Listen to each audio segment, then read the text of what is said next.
क्या 23 लाख छात्रों की मेहनत और उनके माता पिता के सपनों की कीमत सिर्फ 15 लाख रुपए है?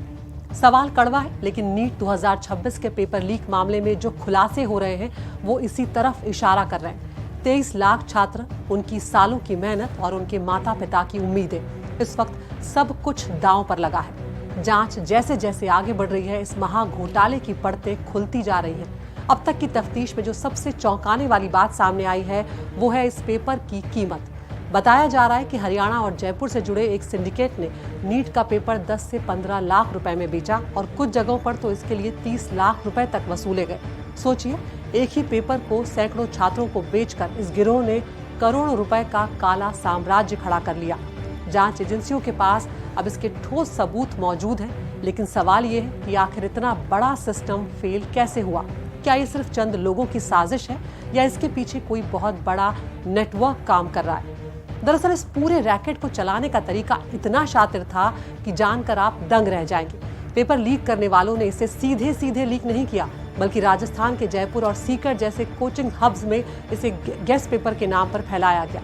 इस गेस्ट पेपर में कुल 400 सवाल थे ताकि किसी को शक ना हो, लेकिन असलियत ये थी कि इन्हीं 400 सवालों के बीच असली पेपर के बायोलॉजी के 90 और केमिस्ट्री के 45 सवाल छिपा दिए गए थे। यानी छात्रों को पहले ही बता दिया गया था कि उन्हें क्या पढ़ना है। इस खेल का खुलासा तब हुआ जब सीकर के एक पीजी संचालक को ये गेस्ट पेपर संदिग्ध लगा। उन्होंने जब शिक्षकों से इन सवालों का मिलान करवाया तो सच सामने आ गया। बड़ी संख्या में प्रश्न असली पेपर से मैच हो रहे थे। इसके बाद हड़कंप मच गया और मामला एनटीए से लेकर जांच एजेंसियों तक पहुंच गया।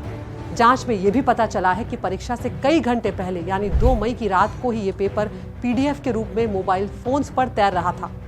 अब इस जांच की आंच सिर्फ उत्तर भारत तक सीमित नहीं, पेपर लीक का ये कनेक्शन अब महाराष्ट्र तक भी पहुंच गया है। नासिक, पुणे और लातूर जैसे शहरों में जांच एजेंसियां छापेमारी कर रही हैं और इसी कड़ी में पुलिस को एक बड़ी कामयाबी भी मिली है। धनंजय लोखंडे नाम के एक आरोपी को महाराष्ट्र के अहिल्यानगर से गिरफ्तार किया गया। धनंजय की लोकेशन पहले पुणे से मिली थी, लेकिन पुलिस की रेड से बचने के लिए वो भागकर अहिल्यानगर में छिप गया था। पुलिस और स्पेशल टास्क फोर्स ने जाल बिछाकर उसे धर दबोचा। महाराष्ट्र में अब तक इस मामले में 2 गिरफ्तारियां हो चुकी हैं और माना यह जा रहा है कि धनंजय से पूछताछ में कई और बड़े नामों का खुलासा हो सकता है। इस वक्त करीब 150 लोग एजेंसियों के राडार पर हैं और सीबीआई ने भी इस केस में अपनी जांच तेज कर दी है। इस महा घोटाले में पूरे देश के छात्रों को सड़क पर उतरने के लिए मजबूर कर दिया गया। मामला अब देश की सबसे बड़ी अदालत यानी कि सुप्रीम कोर्ट पहुंच चुका है। Federation of all India medical association ने एक याचिका दाखिल कर मांग की कि नीट 2026 की परीक्षा दोबारा करवाई जाए।